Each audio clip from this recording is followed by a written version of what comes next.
वो कहते हैं ना कि देर आए पर दुरुस्त आए। मैं जानती हूँ कि इस बार काफ़ी इंतज़ार करना पड़ गया आपको रेणुका जी की कहानियों का।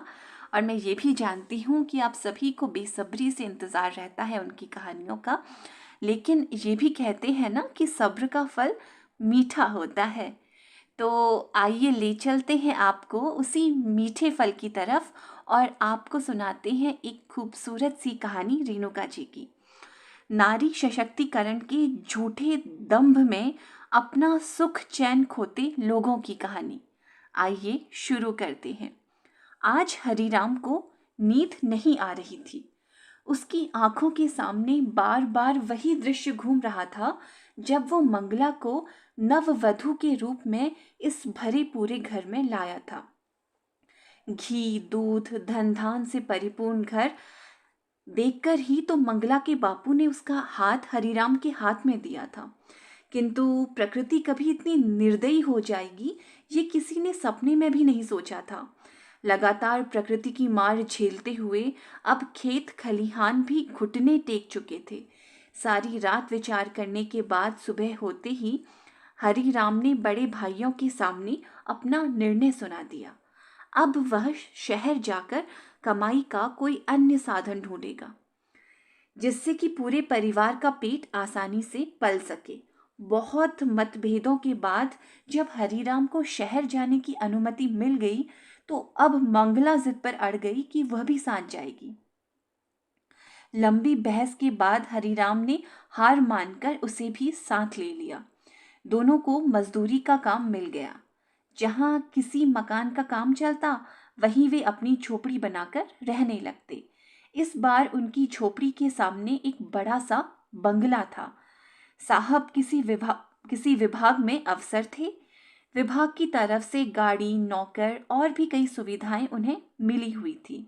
ऊपर से ढेर सारी तनख्वाह सो अलग। हरिराम कभी कभी सोचता था काश वो मंगला को भी ये सब ऐशो आराम दे पाता। शाम को जब वह ऑफिस से आता तो मंगला को बैल्कनी में लगे उस झूले में बैठी देखकर सारी थकान भूल जाता। आज रात के 10 बजे थे। मंगला और हरिराम झोपड़ी के बाहर बैठ हमेशा की तरह हंसी मजाक कर रहे थे। दोनों के खिलखिलाते चेहरे देखकर कौन कह सकता था कि इनके जीवन में कोई अभाव है।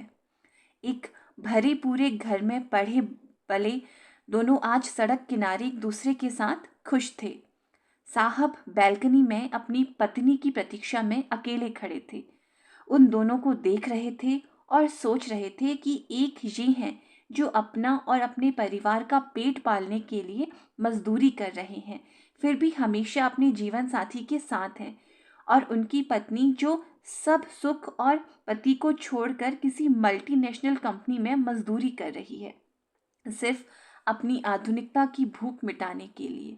आत्मनिर्भरता के झूठे अभिमान में यह सर्व सुविधा युक्त घर मजदूरी की भेंट चढ़ गया। तो ये थी मजदूरी शीर्षक के ऊपर रेणुका जी की कहानी। आपके संग कोई जुड़ा ऐसा वाकया हो जो आपने महसूस किया हो अपनी सोसाइटी में, आपने कभी देखा हो कि कुछ ना होने के बावजूद भी लोग साथ में कितने खुश हैं और सब कुछ होने के बाद भी लोगों के बीच वो प्यार वो अपनत्व नहीं है, एक दूरी है। तो इस तरीके के किस्से कहानियाँ हमारे साथ ज़रूर साझा कीजिए। हमें सुनते रहिए, हमारे साथ जुड़े रहिए और हमारे चैनल को लाइक कीजिए, सब्सक्राइब कीजिए और शेयर कीजिए। मिलते हैं जल्द ही किसी नई कहानी के साथ।